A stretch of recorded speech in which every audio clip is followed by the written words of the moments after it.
ayah itu dia adalah ketua. Kan, so kalau pepatah Arab kata, kalau tak ada apa nak bagi apa. Kalau kita nak cut masalah, ialah masalah sosial dan masalah ni, nak cut, kita kena mula daripada rumah. Sebab Ustaz, dia daripada awal lagi, daripada didikan rumah itu kita kena mula dulu. Barulah kan, mungkin yang dah terjadi itu satu bab, tapi kalau kita nak potong ni Ustaz, pada saya kita kena potong daripada awal dulu.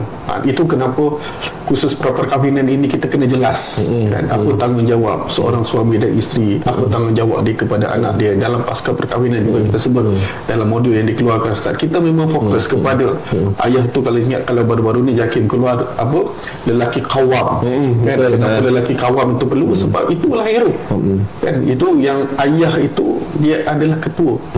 Kan, so kalau pepatah Arab kata, kalau tak ada apa nak bagi apa. So kena kata, so itu yang kita kata rijalu qawwam 'alan nisa, dia adalah ketua.